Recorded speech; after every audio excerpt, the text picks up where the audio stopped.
ಆತ್ಮೀಯರೇ ನಮಸ್ಕಾರ. ನಾನು ಚಂದನ್ ಶರ್ಮಾ ನಿಮ್ಮ ಜೊತೆಗೆ.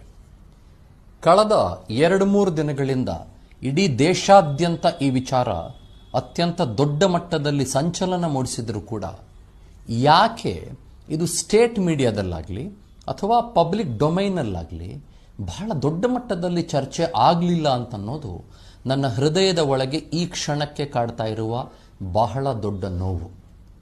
ಸೌಜನ್ಯ ಅನ್ನುವ ಕೂಸು ಅತ್ಯಂತ ದಾರುಣವಾಗಿ ಸಾವನ್ನಪ್ಪಿ 13 ವರ್ಷಗಳು ಕಳೆದು ಹೋಗಿದ್ದಾರೆ. ಆ ಕೂಸನ್ನು ಕಳೆದುಕೊಂಡು ಅವರ ತಂದೆ, ತಾಯಿ ಮತ್ತು ಇಡೀ ಕುಟುಂಬ, ಅಷ್ಟು ಮಾತ್ರ ಅಲ್ಲ, ಇಡೀ ರಾಜ್ಯ ಇವತ್ತು ಕ್ಷಣ ಕ್ಷಣಕ್ಕೂ ಕೂಡ ರೋದನೆಯ ಮಹಾಸಾಗರದಲ್ಲಿದೆ. ಇಂಥ ಕೂಸಿನ ವಿಚಾರಕ್ಕೆ ಸಂಬಂಧಪಟ್ಟಂತೆ ಘನ ಸರ್ವೋಚ್ಚ ನ್ಯಾಯಾಲಯ, ದ ಸುಪ್ರೀಂ ಕೋರ್ಟ್ ಆಫ್ ಇಂಡಿಯಾದಲ್ಲಿ ಅತ್ಯಂತ ಮಹತ್ತರವಾದಂಥ ಬೆಳವಣಿಗೆ ನಡೀತು. ಆದರೆ ಇದರ ಬಗ್ಗೆ ಎಲ್ಲೂ ಚರ್ಚೆ ಆಗ್ತಾ ಇಲ್ಲ. ಯಾಕೆ? ಈ ಯಕ್ಷ ಪ್ರಶ್ನೆಯನ್ನು ನಿಮ್ಮ ಮುಂದೆ ನಾನು ಬಹಳ ನೋವಿನಿಂದಲೇ ಇಡ್ತಾ, ಸರ್ವೋಚ್ಚ ನ್ಯಾಯಾಲಯದಲ್ಲಿ ಏನಾಯಿತು ಮತ್ತು ಯಾವ ರೀತಿಯಲ್ಲಿ ಸೌಜನ್ಯ ಪ್ರಕರಣಕ್ಕೆ ಒಂದು ಹಂತದ ಮರುಜೀವ ಸಿಕ್ಕಂತಾಗಿದೆ ಅನ್ನೋದನ್ನು ಮಾತನಾಡ್ತಾ ಹೋಗ್ತೀನಿ. ನೋಡಿ, ಮೊನ್ನೆ 11 ಗಂಟೆಗೆ ಕಿಕ್ಕಿರಿದು ತುಂಬಿದ್ರು ಜನ ಘನ ಸರ್ವೋಚ್ಚ ನ್ಯಾಯಾಲಯದಲ್ಲಿ.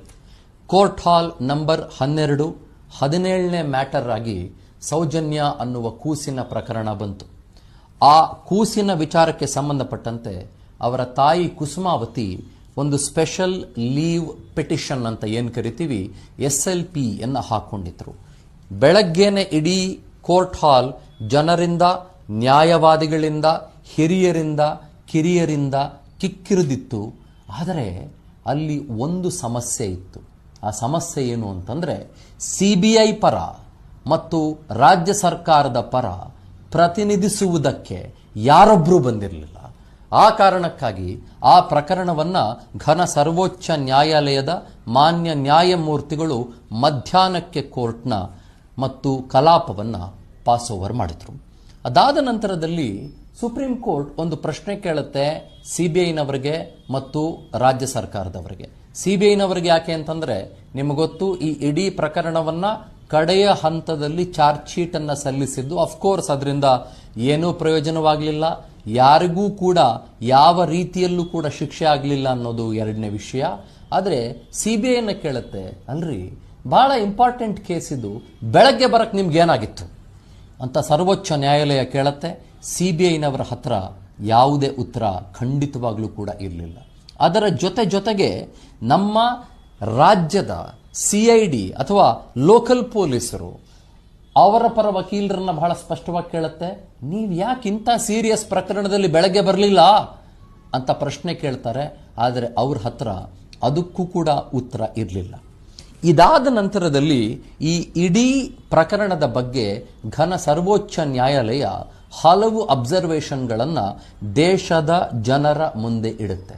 ಇನ್ನೊಂದು ವಿಷಯ ನಾನು ನಿಮಗೆ ಬಹಳ ಸ್ಪಷ್ಟವಾಗಿ ಹೇಳಬೇಕು. ಸೌಜನ್ಯ ಅನ್ನುವ ಕೂಸಿನ ಪರವಾಗಿ ತಾಯಿ ಕುಸುಮಾವತಿಯವರು ಎಲ್ಲ ಅಫಿಡವಿಟ್ಗಳನ್ನು ಸಲ್ಲಿಸಿದ್ದಾರೆ ಮತ್ತು ಆ ಅಫಿಡವಿಟ್ನಲ್ಲಿ ಎಲ್ಲ ವಿಚಾರಗಳನ್ನು ಆ ತಾಯಿ ಉಲ್ಲೇಖ ಮಾಡಿದ್ದಾರೆ. ಆ ಕೂಸಿನ ಪರವಾಗಿ ವಾದ ಮಂಡಿಸೋದಕ್ಕೆ ಖ್ಯಾತನಾಮರು, ವಕೀಲರು, ಹಿರಿಯರು ಅವತ್ತು ಬಂದಿರ್ತಾರೆ. ಶೇಖರ್ ದೇವಸ ಆಗಿರ್ಬೋದು, ಶೋಭಾ ಗುಪ್ತಾ ಆಗಿರ್ಬೋದು, ಅಥವಾ ಸಂಜಯ್ ನೂಲ್ವಿ ಆಗಿರ್ಬೋದು. ಹೀಗೆ ಅತ್ಯಂತ ಹಿರಿಯರೆಲ್ಲರೂ ಕೂಡ ಮತ್ತು ಇನ್ನೂ ಅನೇಕ ಜನ ಕಿರಿಯ ವಕೀಲರು ಈ ಇಡೀ ಪ್ರಕರಣದ ಬಗ್ಗೆ ಅವರಿಗೆ ಗೊತ್ತಿರುವ ಎಲ್ಲ ಮಾಹಿತಿಯನ್ನು ಹಂಚಿಕೊಳ್ಳುವುದಕ್ಕೆ ಮತ್ತು ಘನ ಸರ್ವೋಚ್ಚ ನ್ಯಾಯಾಲಯದ ಎಲ್ಲ ಪ್ರೊಸೀಡಿಂಗ್ಸನ್ನು ಗಮನಿಸುವುದಕ್ಕೆ ಅವತ್ತು ಕೋರ್ಟ್ನಲ್ಲಿ ಕಿಕ್ಕಿರಿದು ನಿಂತಿರ್ತಾರೆ. ಆರಂಭದಲ್ಲಿ ಸುಪ್ರೀಂ ಕೋರ್ಟ್ ಕೇಳಿದಂಥ ಪ್ರಶ್ನೆಗೆ CBIನವರ ಹತ್ರ ಕೂಡ ಅಷ್ಟೇ ಮತ್ತು ರಾಜ್ಯ ಸರ್ಕಾರದ ಪರ ವಾದ ಮಂಡಿಸೋದಕ್ಕೆ ಅಥವಾ ಪ್ರತಿನಿಧಿಸೋದಕ್ಕೆ ಬಂದಿದ್ದಂಥವರ ಜೊತೆಗೂ ಕೂಡ ಅಷ್ಟೇ ಯಾವುದೇ ರೀತಿಯ ಉತ್ತರ ಇರಲಿಲ್ಲ. ಓಕೆ, ಈ ಇಡೀ ಪ್ರಕರಣವನ್ನು ಮುಂದುವರಿಸಿದಂಥ ಸುಪ್ರೀಂ ಕೋರ್ಟ್ ಅನೇಕ ದೊಡ್ಡ ಮಟ್ಟದ ಅಬ್ಸರ್ವೇಷನ್ಗಳನ್ನು ಮಾಡ್ತು. ಅದರ ಜೊತೆಗೆ ಬಹಳ ಸ್ಪಷ್ಟವಾದ ಕೆಲವು ನಿರ್ದೇಶನಗಳನ್ನು ಕೊಡ್ತು. ಇದರ ಮೂಲಕ ನಮಗೆ ಗೊತ್ತಾಗೋದೇನು ಅಂತಂದರೆ, ಆ ಕೂಸಿಗೆ ನ್ಯಾಯ ಸಿಗುವ ಕಾಲ ಬಹಳ ಹತ್ತಿರವಾಗ್ತಾ ಇದೆ ಅಂತ ನಮಗೆ ಅನ್ನಿಸುವುದಕ್ಕೆ ಶುರುವಾಯಿತು. ಮ್ಯಾಟರ್ ನಂಬರ್ 1 ಸುಪ್ರೀಂ ಕೋರ್ಟ್ ಹೇಳಿದ್ದೇನು ಅಂತಂದರೆ, ಈ ಇಡೀ ಪ್ರಕರಣದಲ್ಲಿ ಯಾರ್ಯಾರು ಸಾಕ್ಷಿಗಳಿದ್ದಾರೆ? ಪ್ರಾಬಬಲಿ ನನಗನ್ಸುತ್ತೆ ಮೊಟ್ಟ ಮೊದಲ ಬಾರಿಗಲ್ಲ ಭಾರತದಲ್ಲಿ, ಆದರೆ ಇದು ಅನೇಕ ಸಂದರ್ಭಗಳಲ್ಲಿ ಆಗೋದಿಲ್ಲ. ಕೋರ್ಟ್ ಏನು ಹೇಳುತ್ತಾ ಗೊತ್ತಾ? ಯಾರ್ಯಾರು ಸಾಕ್ಷಿಗಳಿದ್ದಾರೆ ಅವರಿಗೆ ವಿಟ್ನೆಸ್ ಪ್ರೊಟೆಕ್ಷನ್ ಆಕ್ಟ್ನ ಮೂಲಕ ಅವರಿಗೆ ರಕ್ಷಣೆಯನ್ನು ಕೊಡಬೇಕು. This is very interesting. ಈ ಪ್ರಕರಣ ಬಹಳ ಹಳೆ ಪ್ರಕರಣ. ನಾನೀಗಾಗಲೇ ಆರಂಭದಲ್ಲಿ ಹೇಳಿದ ಹಾಗೆ 13-14 ವರ್ಷ ಆಗಿದೆ. ಆ ಕೂಸು ಬರ್ಬರವಾಗಿ ಪ್ರಾಣವನ್ನು ಕಳೆದುಕೊಳ್ತು. ಆ ಕೂಸಿನ ಶರೀರ ನಜ್ಜುಗುಜ್ಜಾಗಿತ್ತು. ಆ ಕೂಸನ್ನು ಯಾವ್ಯಾವ ಕಿರಾತಕರು ಯಾವ್ಯಾವ ರೀತಿಯಲ್ಲಿ ಆ ಕೂಸಿನ ದೇಹದ ಜೊತೆಗೆ ಆಟವಾಡಿದ್ರು ಅನ್ನೋದು ನಿಮಗೆ ಬಹಳ ಚೆನ್ನಾಗಿ ಗೊತ್ತು. ಆ ನೋವಿನಿಂದಾನೇ ನಾನು ಮಾತನಾಡ್ತಾ ಹೇಳ್ತಾ ಇದ್ದೀನಿ. ಮತ್ತು ಕೋರ್ಟ್ ಕೂಡ ಈ ನೋವನ್ನು ಮನಗಂಡು ಮತ್ತು ಅಫಿಡವಿಟ್ ಅನ್ನು ಸಲ್ಲಿಸಿದಂಥ ತಾಯಿಯ ನೋವನ್ನು ಮನಗಂಡು ಮತ್ತು ಈ ಇಡೀ ಪ್ರಕರಣದ ಗಂಭೀರತೆಯನ್ನು ಮನಗಂಡು ಹೇಳ್ತಾರೆ, ವಿಟ್ನೆಸ್ ಪ್ರೊಟೆಕ್ಷನ್ ಆಕ್ಟ್ನ ಮೂಲಕ ಸಾಕ್ಷಿದಾರರಿಗೆ ನೀವು ಪ್ರೊಟೆಕ್ಷನ್ ಕೊಡಬೇಕು, ಭದ್ರತೆ ಕೊಡಬೇಕು. This happens very rarely. ಅದು ಇಂಥ ಪ್ರಕರಣದಲ್ಲಿ it means what? It means supreme court ಈ ಪ್ರಕರಣವನ್ನು ಬಹಳ ಗಂಭೀರವಾಗಿ ತೆಗೆದುಕೊಂಡಿದೆ. ಈ ಪ್ರಕರಣ ರೀಓಪನ್ ಮಾಡಬೇಕು ಅನ್ನೋದು ಸುಪ್ರೀಂ ಕೋರ್ಟ್ನ ಸುಸ್ಪಷ್ಟವಾದಂಥ, ನಾನು ಮತ್ತೊಮ್ಮೆ ಹೇಳ್ತೀನಿ, ರೀಓಪನ್ ಮಾಡಬೇಕು ಅನ್ನೋದು ಸುಪ್ರೀಂ ಕೋರ್ಟ್ನ ಅತ್ಯಂತ ಸುಸ್ಪಷ್ಟವಾದಂಥ ಅಬ್ಸರ್ವೇಷನ್ ಆಗಿದೆ. ಹಾಗಿದ್ರೆ ಈ 13-14 ವರ್ಷಗಳಲ್ಲಿ ಸಾಕ್ಷಿಗಳೇ ಬರಲಿಲ್ವಾ? ನೀ ಪ್ರಶ್ನೆ ಕೇಳ್ಬೋದು. ಅಫ್ಕೋರ್ಸ್ ಹಲವು ಸಾಕ್ಷಿಗಳು ಬಂದರು. ಆದರೆ ಹಲವು ಸಾಕ್ಷಿಗಳು ಅನುಮಾನಾಸ್ಪದ ರೀತಿಯಲ್ಲಿ ತಮ್ಮ ಪ್ರಾಣ ಕಳ್ಕೊಂಡ್ರು ಅನ್ನುವ ಇನ್ನೊಂದು ವಾದ ಕೂಡ ಇದೆ. ಇದಕ್ಕೆ ಉದಾಹರಣೆಯಾಗಿ ಇನ್ನೊಂದು ವಿಷಯ, ನಾನು ಆ ಹೆಣ್ಣುಮಗಳ ಹೆಸರನ್ನು ಹೇಳಕ್ಕೆ ಹೋಗೋದಿಲ್ಲ, ನಿಮಗೀಗಾಗಲೇ ಗೊತ್ತು. ಒಬ್ಬ ಹೆಣ್ಣುಮಗಳನ್ನು ಈ ಇಡೀ ಪ್ರಕರಣದಲ್ಲಿ CBI ಮಾತನಾಡಿಸತ್ತೆ. ಆ ಹೆಣ್ಣುಮಗಳು ಸಾಕ್ಷಿ ಅನ್ನುವ ರೀತಿಯಲ್ಲಿ ಮಾತನಾಡ್ತಾಳೆ ಕೂಡ. ಆದರೆ ಫೈನಲ್ ಚಾರ್ಜ್ ಶೀಟ್ ಬಂದಾಗ CBI ಆ ಹೆಣ್ಣು ಮಗಳ ಬಗ್ಗೆ ಒಂದೇ ಒಂದು ಲೈನ್ ಬಿಟ್ಬಿಡಿ, ಒಂದೇ ಒಂದು ಅಕ್ಷರ ಕೂಡ ಬರೆಯುವುದಿಲ್ಲ. ಇದನ್ನು ಸುಪ್ರೀಂ ಕೋರ್ಟ್ ಮನಗಂಡು ಹೇಗೆ ಕೊಡಬೇಕು ಇವರಿಗೆ ಸಾಕ್ಷಿಗಳಿಗೆ ನಾವು ಪ್ರೊಟೆಕ್ಷನ್ ಅನ್ನೋದನ್ನು ಬಹಳ ಸ್ಪಷ್ಟವಾಗಿ ಇಲ್ಲಿ ಹೇಳುತ್ತೆ. ಅದಾದ ನಂತರದಲ್ಲಿ ಘನ ಸರ್ವೋಚ್ಚ ನ್ಯಾಯಾಲಯ ಅನೇಕ ವಿಚಾರಗಳನ್ನು ಇಲ್ಲಿ ಅಬ್ಸರ್ವ್ ಮಾಡಿರೋದ್ರಲ್ಲಿ ಮತ್ತೊಂದು point, this is very very very important. Within next 14 days, ಈಗಾಗಲೇ 2-3 ದಿನ ಕಳೆದು ಹೋಗಿದೆ, ಮುಂದಿನ 11 ದಿನಗಳಲ್ಲಿ ಯಾವ ಸ್ವರೂಪದಲ್ಲಿ ತನಿಖೆ ಇರಬೇಕು ಅದನ್ನು ನೀವು ನಮಗೆ ರೈಟಿಂಗ್ ಮೂಲಕ ಕೊಡಿ ಅಂತ ಸುಪ್ರೀಂ ಕೋರ್ಟ್ ಹೇಳುತ್ತೆ. ಯಾರಿಗೆ ಹೇಳುತ್ತೆ?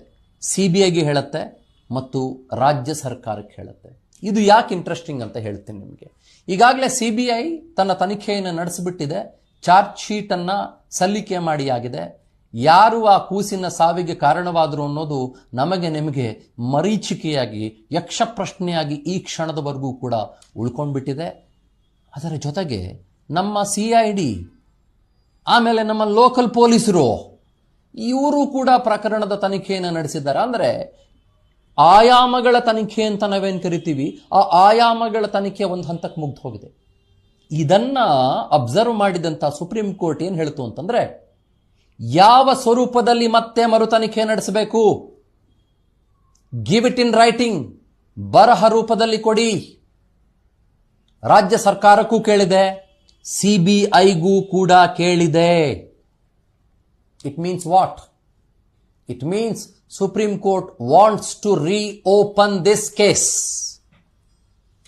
ಇಲ್ಲಿ ನನಗೆ ಇನ್ನೊಂದು ಹೊಟ್ಟೆವರಿ ಇದೇನು ಅಂತ ಹೇಳ್ತೇನೆ. ಆ ಕೂಸಿನ ವಿಷಯಕ್ಕೆ ಬಂದಾಗ ಅಕ್ವಿಟಲ್ ಕಮಿಟಿ ಅಂತ ಒಂದಿತ್ತಲ್ಲ, ಆ ಅಕ್ವಿಟಲ್ ಕಮಿಟಿ ಒಂದು ರಿಪೋರ್ಟ್ ಕೊಡುತ್ತೆ. ಆ ಕೂಸಿನ ವಿಚಾರದಲ್ಲಿ ಅನೇಕ ಜನ ಪೊಲೀಸರು ಅಂತ ಕರೆಸ್ಕೊಳ್ಳುವ ಪೊಲೀಸರು ಮಾಡಬಾರದು ಕೆಲಸ ಮಾಡಿದ್ದಾರೆ, ಅವ್ರ ಮೇಲೆ ಕ್ರಮ ಆಗಬೇಕು ಅಂತ ಅಕ್ವಿಟಲ್ ಕಮಿಟಿ ಹೇಳುತ್ತೆ. ಕ್ರಮ ಆಗಿದೆಯಾ ಇದುವರೆಗೂ? ಒಬ್ಬನ ಮೇಲೆ ಕ್ರಮ ಆಗಿಲ್ಲ. ಒಬ್ಬ ಪೊಲೀಸ್ ಅಧಿಕಾರಿಯ ಮೇಲೆ ಕ್ರಮ ಆಗಿಲ್ಲ. ಮೊನ್ನೆ ವಿನಯ್ ಕುಲಕರ್ಣಿ ಕೇಸ್ ಬಗ್ಗೆ ನಾನು ನೀವು ಮಾತನಾಡ್ತಾ ಇದ್ದೀವಿ.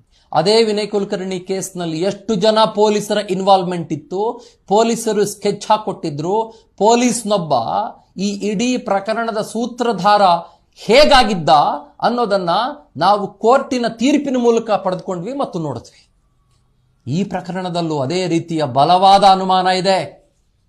ಅದಕ್ಕೆ ಸಾಕ್ಷಿ ಅನ್ನುವಂತೆ ಅಕ್ವಿಟಲ್ ಕಮಿಟಿ ಹೇಳುತ್ತೆ, ಯಾರ್ಯಾರು ಈ ಪ್ರಕರಣದಲ್ಲಿ ಇರುವಂತಹ ಸೋಕಾಲ್ಡ್ ಪೊಲೀಸ್ ಅಧಿಕಾರಿಗಳು ವ್ಯವಸ್ಥೆಯನ್ನ ಜಡ್ಡು ಹಿಡಿಸಿರುವ, ವ್ಯವಸ್ಥೆಯನ್ನ ಮಣ್ಣು ಹಿಡಿಸಿರುವ, ವ್ಯವಸ್ಥೆಯನ್ನ ಹಾಳು ಮಾಡಿರುವ, ವ್ಯವಸ್ಥೆಯನ್ನ ನಾಶಪಡಿಸಿರುವ, ಕೂಸಿನ ಜೀವದ ಜೊತೆಗೆ ಆಟವಾಡಿರುವ, ಕೂಸಿನ ಆತ್ಮದ ಜೊತೆಗೆ ಆಟವಾಡಿರುವ, ಕೂಸಿನ ಪ್ರಾಣದ ಜೊತೆಗೆ ಆಟವಾಡಿರುವ, ಕೂಸಿನ ಮನಸ್ಥಿತಿ, ಅವರ ಕುಟುಂಬದ ಮನಸ್ಥಿತಿಯ ಜೊತೆಗೆ ಆಟವಾಡಿರುವವರು ಯಾರ್ಯಾರಿದ್ದಾರೆ ಅವ್ರ ಮೇಲೆ ಕ್ರಮ ಆಗಬೇಕು ಅಂತ ಅಕ್ವಿಟಲ್ ಕಮಿಟಿ ಹೇಳುತ್ತೆ. ಆಯ್ತಾ? ಎಂಥದ್ದು ಆಗಿಲ್ಲ. ಹಾಗಾಗಿ ಸುಪ್ರೀಂ ಕೋರ್ಟ್ ಏನು ಹೇಳುತ್ತೆ ಗೊತ್ತಾ? ಅಲ್ರಿ, ಯಾವ ರೀತಿ ತನಿಖೆ ನಡೆಸಬೇಕಾಗಾದ್ರೆ ನಿಮ್ಮ ಪೊಲೀಸರೇ ಇನ್ವಾಲ್ವ್ಡು ಅಂತ ಇದೆ. ಸಿಬಿಐ ಚಾರ್ಜ್ ಶೀಟ್ ಅಲ್ಲಿ ನಮ್ಗೇನು ಗೊತ್ತಿಲ್ಲ ಅನ್ನೋ ಥರದಲ್ಲಿ ಹೇಳ್ತದೆ. ಒಬ್ಬ ಮನುಷ್ಯನನ್ನು ಹಲವು ವರ್ಷಗಳ ಕಾಲ ಜೈಲಲ್ಲಿಟ್ಟು ಆತನ ವಿರುದ್ಧ ಸಾಕ್ಷಿನೇ ಸಿಗ್ಲಿಲ್ಲ ಅಂತದೆ. ಅದರ ಜೊತೆಗೆ CID and local police have been complete failures. ಹಾಗಾದ್ರೆ ಯಾವ ರೀತಿ ತನಿಖೆ ನಡೀಬೇಕು ಹೇಳಿ? ಬಾಯಿ ಮಾತಲ್ಲ, ಇನ್ ರೈಟಿಂಗ್. ಇದು ಸುಪ್ರೀಂ ಕೋರ್ಟ್ ಹೇಳುತ್ತೆ. ಇನ್ನೊಂದು ವಿಷಯ ಬಹಳ ಜನ ಗೊತ್ತಿರಬಹುದು, ನಮ್ಮ ಹೈಕೋರ್ಟು ಘನ ನ್ಯಾಯಾಲಯ ಕರ್ನಾಟಕ ರಾಜ್ಯ ಇನ್ವೆಸ್ಟಿಗೇಷನ್ನ ಬಗ್ಗೆ ಸ್ಪಷ್ಟವಾದ ಅಭಿಪ್ರಾಯವನ್ನು ವ್ಯಕ್ತಪಡಿಸಿತ್ತು. ಆದರೆ ಒಬ್ರೂ ಕ್ಯಾರೇ ಅಂತ ಯಾವ ಕ್ಷಣಕ್ಕೂ ಕೇಳಲೇ ಇಲ್ಲ. ಸೊ ಈಗ ಸುಪ್ರೀಂ ಕೋರ್ಟ್ನಲ್ಲಾಗಿರುವ ಈ ಬೆಳವಣಿಗೆ ಏನು ಅಂತಂದರೆ, ಬಹುಶಃ ಯಾವ ಬಲವು, ತೋಳ್ಬಲವು, ಇನ್ನೊಂದು ಬಲವು, ಮತ್ತೊಂದು ಬಲವು, ಯಾವ ಬಲವೂ ಕೂಡ ಸುಪ್ರೀಂ ಕೋರ್ಟ್ನ ಮುಂದೆ ನಿಲ್ಲೋದಿಲ್ಲ ಅನ್ನೋದು ಸುಸ್ಪಷ್ಟವಾಗಿ ಇಲ್ಲಿ ನಿಂತ್ಕೊತಾ ಇದೆ. ಅದರ ಜೊತೆಗೆ ಮರುತನಿಖೆ ಇಂಪಾರ್ಟೆಂಟಾ ಅನ್ನೋದೊಂದು ಪ್ರಶ್ನೆ, ಅಬ್ಸಲ್ಯೂಟ್ಲಿ ಇಂಪಾರ್ಟೆಂಟ್. ಮರುತನಿಖೆ, reinvestigation is much much much much needed. But ಈ ಮರುತನಿಖೆಯಲ್ಲಿ ಆಗಬೇಕಾಗಿರೋದು ಏನು? ಇದುವರೆಗೂ ಪಬ್ಲಿಕ್ ಡಿಬೇಟ್ಗಳು ಸಿಕ್ಕಾಪಟ್ಟೆ ಆಯಿತು. ವಾದ ಪ್ರತಿವಾದ ಬಿಟ್ವೀನ್ ಪಬ್ಲಿಕ್, ವಾದ ಪ್ರತಿವಾದ ಬಿಟ್ವೀನ್ ಪೀಪಲ್, ವಾದ ಪ್ರತಿವಾದ between so and so and so and so.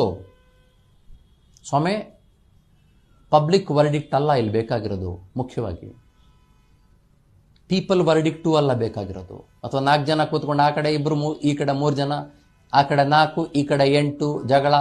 No, ಅದಲ್ಲ ಬೇಕಾಗಿರೋದು. ಜನರ ಮನಸ್ಸಿನ ಭಾವನೆಗಳ ಜೊತೆಗೆ ಆಟ ಆಡೋದು ಕೂಡ ಅಲ್ಲ ಇಲ್ಲಿ ಬೇಕಾಗಿರೋದು. ಹಾಗಿದ್ರೆ ಇಲ್ಲಿ ಬೇಕಾಗಿರೋದು ಏನು? ಇಲ್ಲಿ ಆಕ್ಚುಲಿ ಬೇಕಾಗಿರೋದು ಕೋರ್ಟ್ಸ್ ವರ್ಡಿಕ್ಟ್. ಇದರ ಬಗ್ಗೆ ಸುಸ್ಪಷ್ಟವಾಗಿ ಘನ ಸರ್ವೋಚ್ಚ ನ್ಯಾಯಾಲಯ ಹೇಳಿದೆ. ಸಾಕ್ಷಿ ಇದಾರಾ ಇಲ್ವಾ? ನಂಬರ್ 1 ಪ್ರಶ್ನೆ. ಅಫ್ಕೋರ್ಸ್ ಇದ್ದಾರೆ ಅನ್ನೋದು ಬಹಳ ಸ್ಪಷ್ಟವಾದಂಥ ವಾದ. ಮರುತನಿಖೆ ಹೇಗೆ? 2ನೇ ಆಯಾಮ ಮೆಟೀರಿಯಲ್ ಎವಿಡೆನ್ಸಸ್. ಯಾಕಂದರೆ 13 ವರ್ಷದ ಹಳೆ ಪ್ರಕರಣ. ನಾನು ಆ ಪ್ರಕರಣದ ಇನ್ಡೆಪ್ತ್ಗೆ ಹೋಗೋದಿಲ್ಲ. 100 ಸಲ ನಿಮ್ಮ ಮುಂದೆ ಅದರ ಬಗ್ಗೆ ನಾವೆಲ್ಲರೂ ಕೂಡ ಚರ್ಚೆ ಮಾಡಿದ್ದೇವೆ. ಆ ಕೂಸಿನ ದಾರುಣ ಸಾವಿನ ಬಗ್ಗೆ ನಾವೆಲ್ಲ ಈಗಾಗಲೇ ಚರ್ಚೆ ನಡೆಸಿದ್ದೇವೆ. ಮೆಟೀರಿಯಲ್ ಎವಿಡೆನ್ಸ್ ಮತ್ತು ಮಾನದಂಡ ಏನು? What are the criterions are the criterias for the reinvestigation? ಇದು ಅದರ ಜೊತೆಗೆ ಪೊಲೀಸ್ ಅಧಿಕಾರಿಗಳು ಅಂತ ಕರೆಸಿಕೊಳ್ಳುವ ಸೋಕಾಲ್ಡ್ ಪೊಲೀಸ್ ಅಧಿಕಾರಿಗಳು, ಹಲವು ಜನ ಮಾನ ಮರ್ಯಾದೆ ಇಲ್ದಿರೋ ಪೊಲೀಸ್ ಅಧಿಕಾರಿಗಳು, ಅವ್ರ ಪಾತ್ರ ಏನು? ಇಷ್ಟು ತನಿಖೆ ಆಗಬೇಕು. ಇದು ಸುಪ್ರೀಂ ಕೋರ್ಟ್ನ ಸುಸ್ಪಷ್ಟವಾದ ಅಬ್ಸರ್ವೇಷನ್. ಇಷ್ಟಾದರೆ ನನಗನ್ಸತ್ತೆ ಸೌಜನ್ಯ ಅನ್ನುವ ಆ ಕೂಸು, ತಂಗಿ, ಮಗಳು ಮತ್ತು ಇಡೀ ಕುಟುಂಬ ಇವತ್ತೇನು ನೋವಿನ ಕೂಪದಲ್ಲಿದೆ, ನೋವಿನಲ್ಲಿ ಲಿಟ್ರಲಿ ಕಣ್ಣೀರಲ್ಲಿ ಕೈ ತೊಳಿತಾ ಇದೆ. ಮತ್ತು ಆ ಕೂಸಿನ ಆತ್ಮ ಇವತ್ತು ನಿಮ್ಮೆಲ್ಲರ ನಡುವೆ ವಿಲವಿಲ ಅಂತ ಏನು ಒದ್ದಾಡ್ತಾ ಇದೆ, ಅದಕ್ಕೆ ಒಂದು ಹಂತಕ್ಕೆ ನೆಮ್ಮದಿ ಸಿಗಬಹುದು. I really appreciate the honourable supreme court for bringing up this matter. Let's see how it goes. ಇನ್ನು ಕೆಲವು ದಿನಗಳಲ್ಲಿ ಬಹಳ ದೊಡ್ಡ ಮಟ್ಟದ ಸಂಚಲನ ಆಗುವುದಂತೂ ಸುಸ್ಪಷ್ಟ. ನಮಸ್ಕಾರ.